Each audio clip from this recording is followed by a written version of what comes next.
Milí priatelia, na začiatku takýto, povedzme, oficiálny úvod.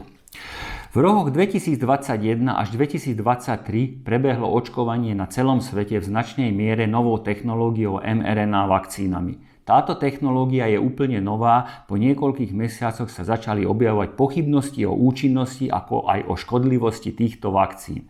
Značná časť vedeckého sveta doteraz nepripustí možnosti o škodlivosti a je presvedčená o jej účinnosti až do takej miery, že pridelili Nobelovú cenu za tento vynález. Časť vedeckého sveta však začala skúmať kvalitu týchto vakcín a objavujú sa štúdie, ktoré dokazujú, že s vakcínami nie je všetko v poriadku a obavy o škodlivosti a neúčinnosti sú opodstatnené. Tieto štúdie opisujú zdravotný stav zaočkovaných ľudí s príslušnými diagnostickými metódami, ako aj samotné zloženie vakcín. Že aký bude konečný verdikt, zatiaľ nevieme. Ja by som sa chcel k tomu vyjadriť na základe celosvetovo vyučovanej vedy ohľadom imunológie, biochémie a biofyziky, ktorá je rovnaká na celom svete. Na základe tejto vedy sa dajú totiž predpokladať problémy, ktoré môžu vzniknúť pri použití tejto technológie. Osobne som sa nestretol s takýmito úvahami na internete. Samozrejme, to neznamená, že neexistuje, len som ho ja nenašiel. Tak sa pozrieme na to, ako sa správa vakcína po očkovaní v našom tele na základe vyučovaných biochemických a biofyzikálnych zákonov. Toľko by bol ten úvod. No a ešte k tomu úvodu toľko, že nakoľko, ako som prečítal v tom úvode, tu budem prezentovať vyučovanú vedu, ja som sa rozhodol, že komenty uzatvorím. Čiže nebude možné na toto video komentovať. Totiž kvôli tomu, nie že ja by som sa o to nejakým spôsobom bál, ale vlastne toto nie je o mojej osobe. Áno, ja sa preto budem taký drzý, že sa ani vám nepredstavím, že kto som. Takže, ale možnosť budete mať sa k tomu vyjadriť vo formou e-mailov. Nechám si tam moju e-mailovú adresu a pokiaľ niekoho niečo zaujíma alebo ho niečo napadne, aj kľudne aj kritické samozrejme vec, že čo som podľa neho napríklad, že zle povedal podľa niekoho, môžu komentovať na moju e-mailovú adresu. Takže teraz poďme na to. Tak, aby sme si pochopili túto problematiku, musíme to začať od tých základov. Tak najprv tu som urobil takúto tabuľku, kde všetko bude akože taká pomocná tabuľka. A prvou časťou tejto pomocnej tabuľky sú vlastne tie zákony, ktoré platia nielen pre imunológiu, všeobecne pre biológiu, ale ich je potrebné vedieť, lebo v zrkadle týchto zákonov sa vlastne dajú potom vydedukovať určité problémy týchto vakcín. Takže poďme najprv na tieto zákony. Prvý takýto zákon. Sekundárne interakcie molekúl majú elektrostatický charakter, sú interpretovateľné na základe Coulombovho zákona. Vlastne to sú tie Van der Waalsové sily, čo poznáme z fyziky. Druhý zákon. Primárne poradie aminokyselín určuje priestorovú štruktúru. To je už špecializované na tú biológiu. Vlastne vieme, že bielkoviny sa skladajú z aminokyselín. Podľa tých aminokyselín sa ich vytvorí určitá tá priestorová štruktúra. Vlastne ako budú vyzerať v priestore.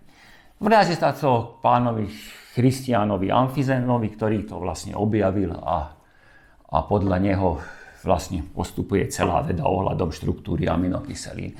Tretí zákon, priestorová štruktúra a polarita určuje väzbu. Tiež je známy pod výrazom, že kľúč zámku, že nejaký kľúč pasuje do nejakého zámku. Vlastne tá terciárna štruktúra, tá priestorová štruktúra umožňuje molekulám, že keď sa priblížia k sebe, že nejakou formou do seba môžu či nemôžu zapasovať. No a štvrtý bod vlastne to shrnie všetko, lebo výsledkom tejto väzby, keď sa tie molekuly nejakým spôsobom približujú k sebe a viažú sa, je nejaká tá funkcia. V prípade imunitného systému je to antigén protilátka, alebo vlastne spoznanie toho antigénu a tak ďalej a tak ďalej. Čiže tieto 4 zákony, čiže ešte raz prejdeme, lebo tieto 4 zákony treba potom vidieť v každej časti tejto prednášky, áno. Čiže elektrotatický charakter, čiže niečo k niečomu sa priťahuje, závisí to od terciárnej, od priestorovej štruktúry, Potom tá priestorová štruktúra to umožní, že či to zapasuje alebo nezapasuje, ak vznikne tá väzba, potom je to vlastne z toho vyplýva nejaká tá funkcia. To je úplný základ.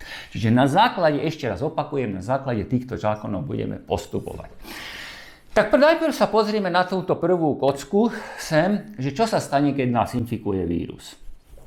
COVID alebo hociaký. Zásadne môžu sa stať dve veci. Buď ten vírus infikuje našu tu nejakú bunku, povedzme nejakú somatickú bunku, alebo ten vírus ešte stihne náš imunitný systém, povedzme jeden makrofág, vybral som si makrofágy, to zožrať a zlikvidovať, aby nám nemohol škodiť. Tak poďme teraz na to, čo sa stane, keď nás infikuje. Začne len tá hrubá kostra, lebo však tu nemôžeme do nekonečna hovoriť o tom, lebo ten imunitný systém je tak veľký, že to by trvalo akože niekoľko hodín a všetky tieto pomocné tabuľky by sa sem ani nezmestili. Len to gro, to hrubé, čo potrebujeme z hľadiska pochopenia vakcín. Takže, pri infekcii čo sa stane? Vírus bere svoj genetický kód, konkrétne covidu je to RNAčko, dá to do bunky, tá bunka začne na základe toho RNAčka produkovať ďalšie vírusy, ktoré potom výjdu z bunky, bunka sa zničí a idú ďalej infikovať. To je vlastne základ toho chorobného procesu. To už ja si myslím, že to už ozaj každý vie. Lenže tu je teraz taká ďalšia vec, čo už menej ľudí vie, samozrejme vedci to vedia, aspoň by to mali vedieť, že keď nás infikuje ten vírus, tak vznikne tzv. Prezentácia typu MHC1. Toto je anglická skratka, za to nepôjdeme do detailov, že čo to znamená presne. To je prezentácia. To znamená, že ak sa začínajú bielkoviny vírusu syntetizovať v našej bunke, aby potom z toho vytvorili vírus, nepodarí sa to vždy. Naša bunka totiž má tú schopnosť, to má každá bunka, že tie už zosyntetizované vírusové bielkoviny začne rozoberať na také menšie kusy. Áno, čiže z tých už nebude vírus, ale za to sa vyprodukuje dosť vírusov v tej bunke, ale nepodarí sa to vždy a tie malé kúsky, ktoré pozostávajú z 8 až 15 aminokyselín, tie prezentuje. Prezentuje ich pre imunitný systém tak, že ich vyloží na svoj povrch. Tomu sa hovorí MHC1 prezentácia. Sú to veľmi malé kusy, zopakujem, pozostávajúci z 8 až 15 aminokyselín. Sú to vlastne malé peptidy. A tieto sú charakteristické len pre vírus.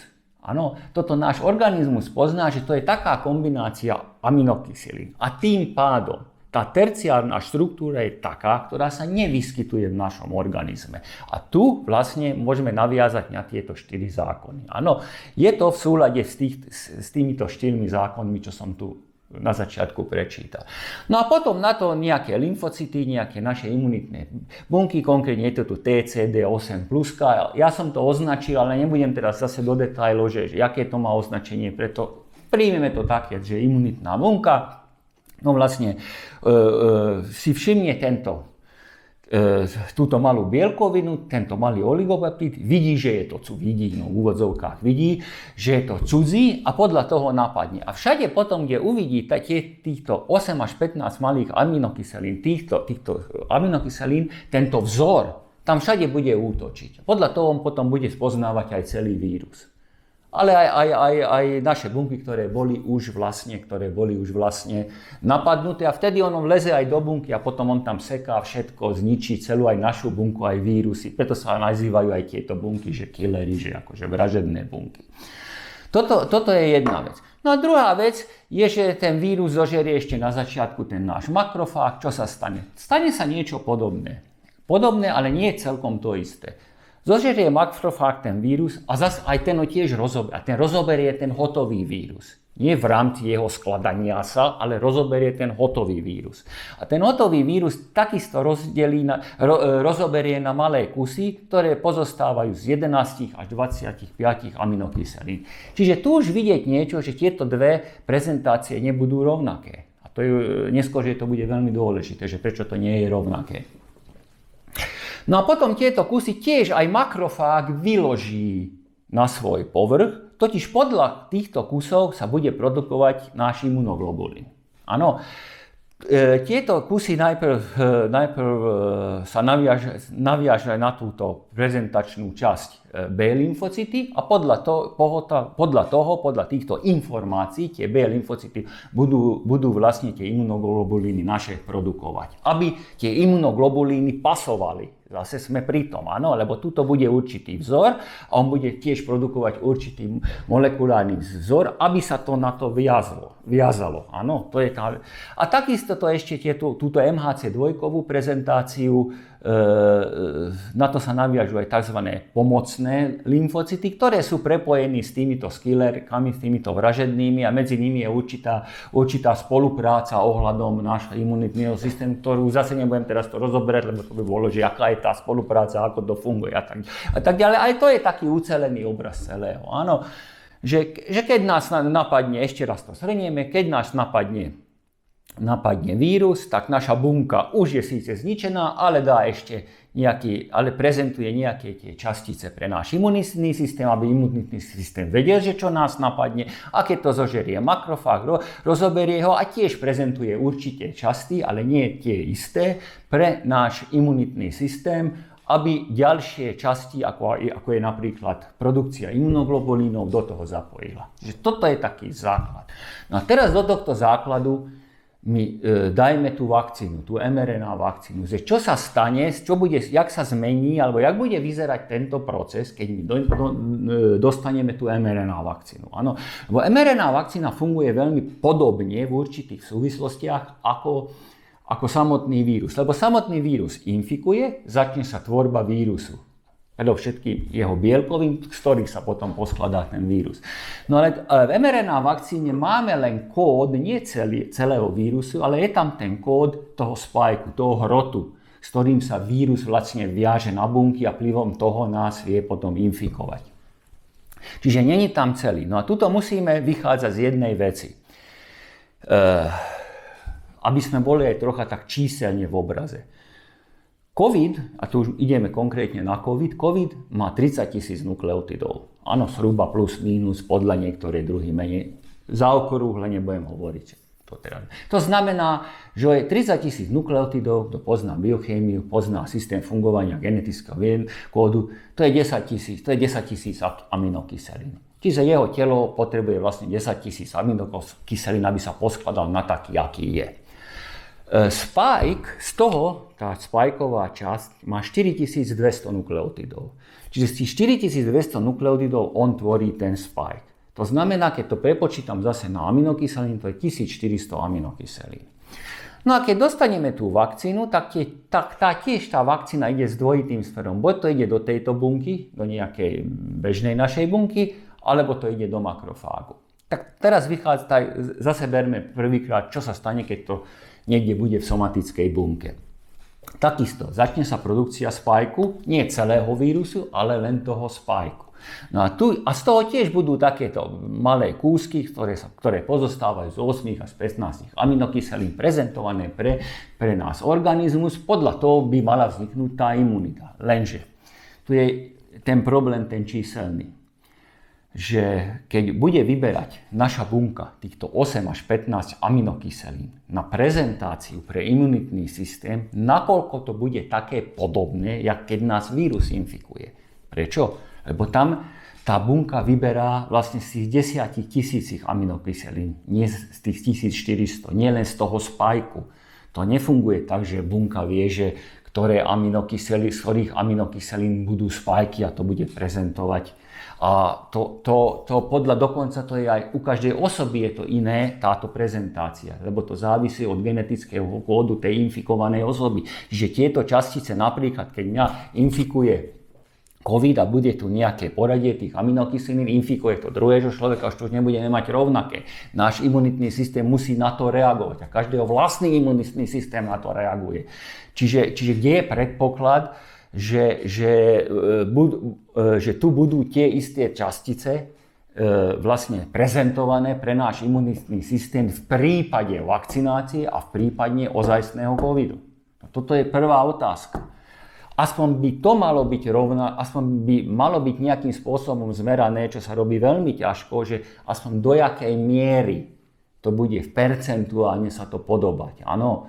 A vtedy by sme už mali nejakú aspoň tú predstavu, že nakoľko je tá vakcína reálne účinná. Lebo keď tu z vakcíny budú iné prezentované časti, tak zase v rámci týchto 4 zákonov to nebude fungovať. Lebo budeme mať imunitu niečomu, čo je nepotrebné. Že keď dojde COVID a bude zase prezentovať iné častice, tak vlastne aj hľadom makrofágu, tak potom budeme mať nejakú imunitu voči niečomu inému, nie proti tomu covidu. To je hneď ten prvý problém. No a keď to zožerie makrofág, vlastne problém je ten istý. Keď zožerie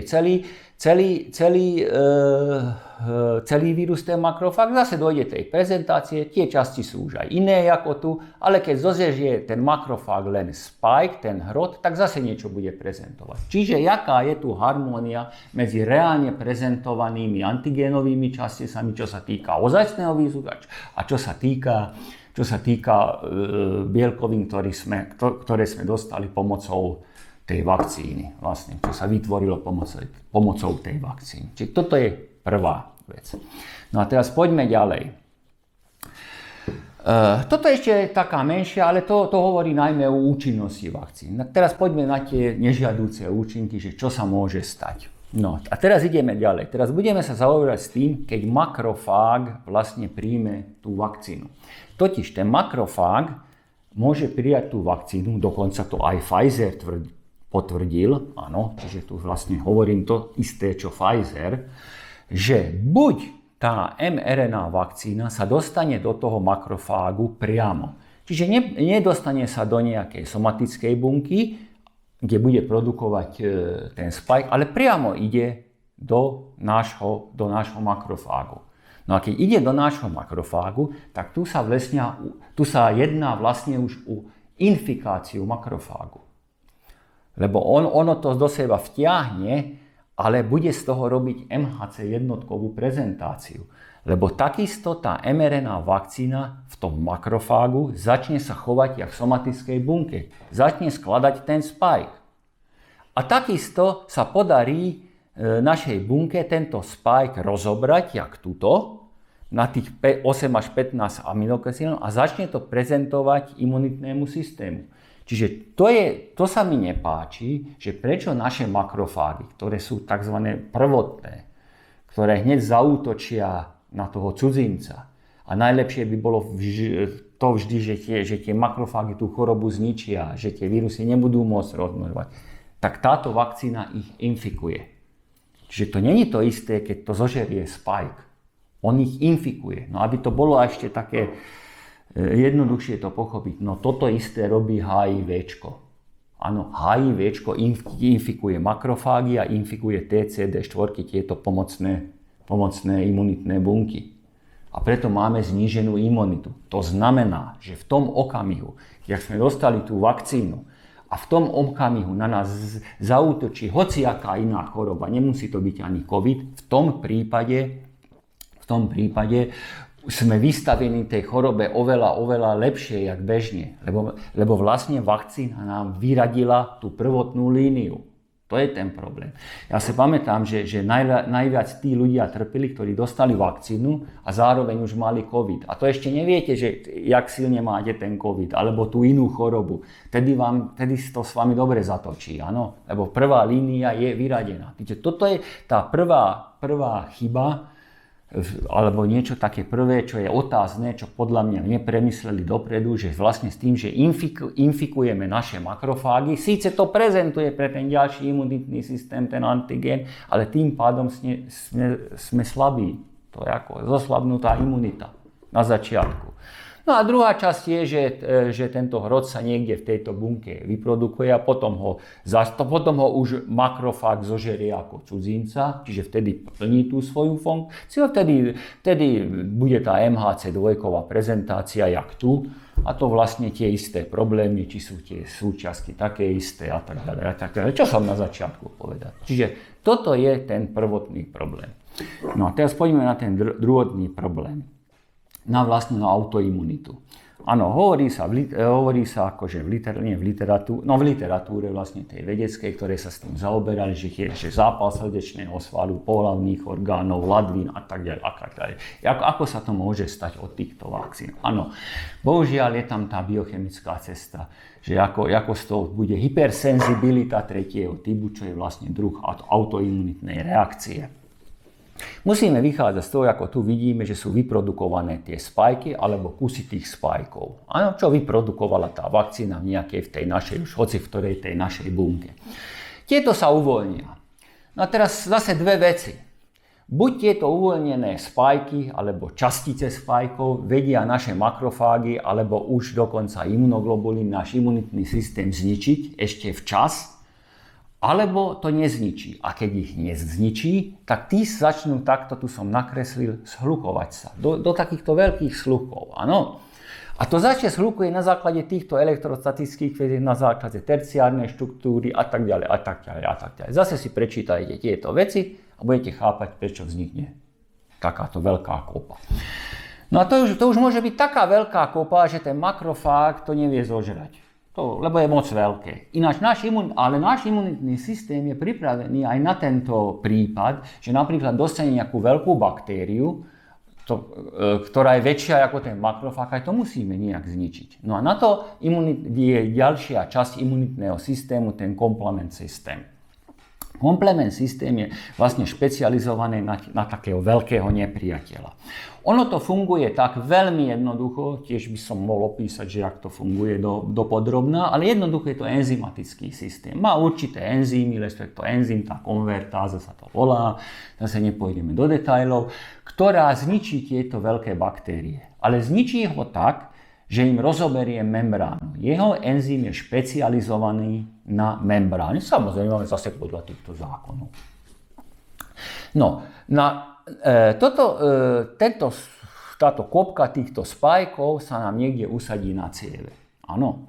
No dojde komplement systém, tak toto nemá nikde membránu. Toto do toho nevie zarýpať nejakým spôsobom, lebo nemá na to systém, nemá na to enzymy, ale je tam naša membrána. No to už nemusíme asi ďalej pokračovať. Ono rozoberie našu membránu, našu cievnú membránu. A tak vznikne autoimunitná reakcia. Lebo on to niekde chce, on pôjde sem na membránu. Toto vie on zničiť, toto nevie. No a keď rozoberie našu membránu, tak ten orgán, kde sa tá cieva nachádza, bude mať asi problémy. Ten už má zníženú funkciu, alebo môže mať aj veľmi nepríjemné dôsledky, ako vlastne vznikne zlyhanie toho orgánu. To je už jasné. Čiže toto je tá autoimunitná reakcia, ktorá môže vzniknúť, pokiaľ sa nahromadia tieto spajky na povrchu nejakej cievy, lebo našu cievu, náš komplement systém napadne a rozoberie a tým pádom poškodí náš orgán. No a ideme ďalej. Rakovina. Áno, tu sa už aj hovorí aj o rakovine, že jak sa zvýšili nejaké, že viac rakovín sa vyskytlo. Tiež nebudem to nejaké čísla, lebo toto není štatistická prednáška, ja nemám k tomu ani poklady, ani nechcem mať tie poklady, mňa to nezaujíma. Ale ako môže vzniknúť ohľadom tejto vakcíny rakovina? Áno, môže vzniknúť. Jednou vetou sa to dá povedať a vedecký svet by to hneď mal pochopiť. To som napísal sem, riziko vzniku rakoviny. mRNA vakcína pri odbúrávaní sa môže premeniť na nekódujúce miRNA, respektíve je to forma siRNA. Aby sme to teraz pochopili, aj tí, ktorí sa s tým nezaoberajú, tak veľmi zase krátko opíšem ten systém. Vlastne toto je už, čo sa vyučuje už aj na stredných školách, čiže to nie je až taká veľká veda. Máme svoje DNA, podľa DNA sa vytvorí naše mRNA a podľa mRNA vlastne sa zosyntetizuje naša nejaká tá bielkovina, nejaké tie naše bielkoviny, ktoré potom fungujú v nás. Máme určité vlastnosti od tých bielkovín a tak ďalej a tak ďalej. To je ten základ. Lenže tento systém má ešte rôzne také medzistupne, také vlastne by som nazval, že doľaďovačky. Toto treba presne doľadiť, aby tá správna bielkovina vznikla. No a zistilo sa v 90. rokoch, tiež nie je to úplne nové, že na doľaďovaní v rámci iného, lebo je viac takých doľaďovacích systémov, je doľaďovanie s tzv. miRNAčkami. To sú tiež RNA, ale to sú nie messengerové, nie mRNA, ale vlastne nekódujúce RNA, ktoré priamo nekódujú vlastne tie bielkoviny, ale sa tvoria na základe nášho DNA v jadre a potom, keď už začne prebiehať táto naša syntéza bielkovín, vtedy pomôžu to doľaďovať. No doľaďujú ho tak, tu som nakreslil, to sú malé kúsky mRNA. Literatúra hovorí o 18 až 25 nukleotidov dokopy to má, čiže to je taká malá. To vlastne sa naviaže opačne na to naše mRNA a kde sa to naviaže, tam sa už neprodukuje bielkovina, tam už nevie transferové mRNA priniesť aminokyselinu, čiže s tým ho reguluje, že odtiaľ, potiaľ, aby tá správna bielkovina vznikla. No a keď táto regulácia nejakým spôsobom je nesprávna v našom tele, tak môže vzniknúť rakovina. Preto aj tento systém, tieto miRNAčka sa nazývajú v literatúre, že onkomír. Tento systém tiež je to tiež jedna prednáška bola, že presne ako to funguje. Teraz to príjmeme tak, že to funguje, že to takto funguje. Vlastne to ovplyvňuje vlastne tú konečnú našu bielkovinu, aby tá bielkovina bola správna. A keď to zle ovplyvní, tak dostaneme rakovinu aj bez toho, že by sme mali vakcínu. Čiže rakovina má veľa dôvodov. O rakovine tiež by sa dalo hovoriť, že aké rôzne spôsoby sú, z ktorého môžu vzniknúť rakoviny. Toto je jeden z tých spôsobov. No ale vedci zistili, že nielen miRNAčka existujú, ktoré sa produkujú v našom jadre, ale sú tzv. siRNAčka, respektíve ešte ďalšie 3 druhy sú. Ale teraz vyberiem len tiež jeden, lebo zase nie je potrebné rozoberať, že koľko je ich a jak sa tam dostanú. No tieto siRNAčka môžu pochádzať aj z cudzích zdrojov, že sa dostanú z cudzích zdrojov do bunky. A dnes sme už asi viete, čo bude ten cudzí zdroj. Obyčajne siRNAčka sú dokonca dvojvláknové, aby som bol úplne presný, mRNAčka, a potom, keď idú túto funkciu, túto regulačnú funkciu robiť, tak sa vlastne rozdelia. Takže to len aby niekto nemyslel, že siRNAčko je jednovláknové, to je náhodou dvojvláknové, ale z hľadiska funkcie teraz to nemá žiadny význam. Ono, keď to ide robiť tú funkciu, opakujem, to sa rozdelí na jednovláknové a prilepí sa na to mRNAčko. Ale som mohol vybrať aj iné cudzie RNA. No a tým pádom, že my sme dostali tú vakcínu, to vakcínové mRNA a to vakcínové RNA po určitom čase tiež sa rozbúra. To sa odbúráva, to je normálne, áno. Keď už dostatok tých spajkov vyprodukoval, to sa začne odbúrať. A keď sa odbúráva, vtedy vzniknú takéto 18 až 25 nukleotidové malé kúsky. No a tým pádom s tou vakcínou my sme tam dali ďalší faktor do organizmu, ktorá môže ovplyvniť našu syntézu bielkovín. Čiže rizikový faktor.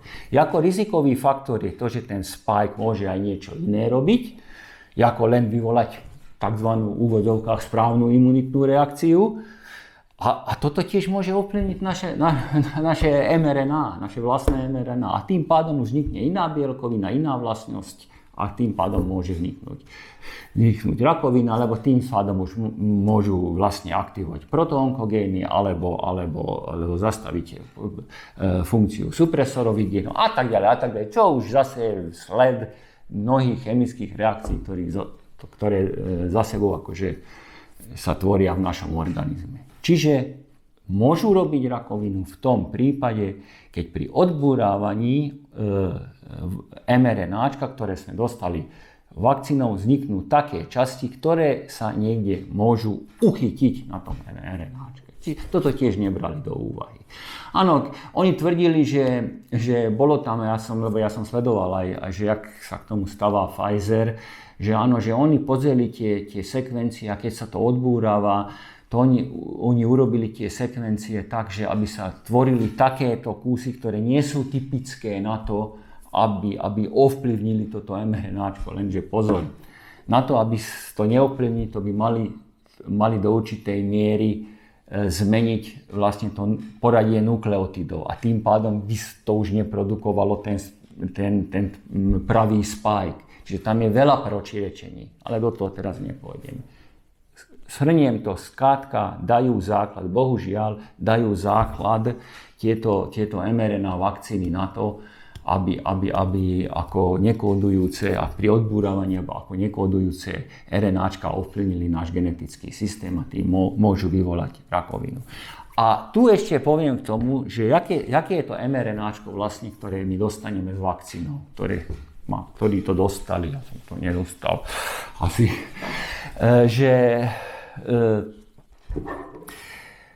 že takéto mRNAčko, mnohí tvrdili, ja som pozeral aj na internete, aj lekári, aj odborníci, že však to je prirodzené, však to je mRNAčko, čo sa odbúráva. Nie, toto nie je prirodzené mRNAčko. Toto mRNAčko bolo zmenené, čo zase aj oficiálne dal Pfizer akože k verejnosti, len to zase tí vedci len chápali, ale asi nie všetci, keď boli aj takéto násaly. Musíme vychádzať zo štruktúry prírodného mRNAčka, čiže z toho mRNAčka, čo máme aj my, čo majú všetci živočíchy. Toto mRNAčko sa pozostáva zo 4 základných takýchto kameňov. To je adenozín, guanozín, cytidín a uridín. To sú tie nukleotidy, ktoré tvoria mRNA. A na základe toho vlastne ten genetický kód funguje.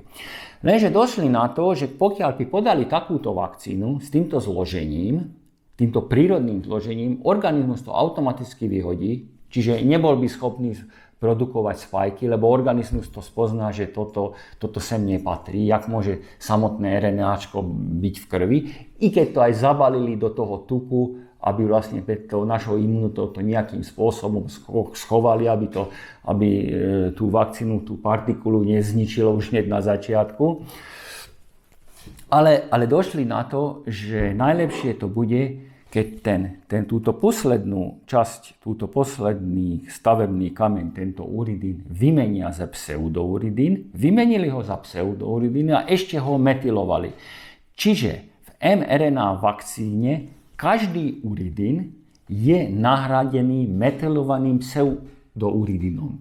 A takéto mRNAčko v prírode neexistuje. Ale ten nápad brali od prírody. Lebo v prírode sa pseudouridín nachádza, ale nie v mRNAčku, ale v ribozomálnej. Lebo sú aj iné druhy RNAčka. Áno. Tam, kde potrebujú také RNAčko, ktoré dlhšie fungovalo ako mRNA, lebo ribozomálne mRNA je vlastne štruktúrové. Áno. Čiže aby mRNAčko mohlo v našom organizme fungovať, to zase by som musel ten celý proces nejakým spôsobom naklesliť a opísať, ale to sa pozná, toto je na stredných školách vyučované, to je až také komplikované nie je. A vôbec toto komplikované. Vôbec nie je, len to má veľa zložiek. Takže vlastne príroda využíva pseudouridín na to, aby štabilizoval RNAčko. No a to im došlo dobre. Keď chcem štabilizovať, aby mi to produkovalo veľa spajkov, tak tam pichnem pseudouridín. Lebo tým pádom tá štruktúra a zase tieto elektrostatické styly, tá priestorová štruktúra, vplyvom toho vzniknutá odolnosť, zase na základe týchto zákonov oni dostali jeden pseudouridín, jedno RNAčko, kde nahradili uridín pseudouridínom a tým je to štabilnejšie. Dlhšie to bude produkovať tie spajky. Áno, nie len tak skrátko ako jeden vírus, ale to bude stále produkovať. Čiže časovo to koľko robí, to ja neviem povedať, to sa nedá takto teoreticky vedokovať, že koľko robí, lebo je to úplne nové. No a je to ešte aj metylovaný, to je ďalší taký chemický proces, ktorý vlastne táto metylácia, kde vlastne s touto metyláciou vlastne označuje, vlastne tiež zabezpečuje, aby tá bielkovina bola vyprodukovaná, v tomto prípade, aby ten spike bol vyprodukovaný. Čiže dôležité je vedieť, že mRNAčko vo vakcíne vôbec nie je prírodné. Také mRNAčko sa v prírode nenachádza. Tam využili určité vlastnosti, ktoré má pseudouridín a vlastne takto zosyntetizovali, geneticky modifikovali vlastne to RNAčko prírodné, aby im to čím viac a viac spajkov vytvorilo. No ale potom časom aj to sa odbúráva, ako všetko sa odbúráva v organizme. No a vtedy neviem, že takto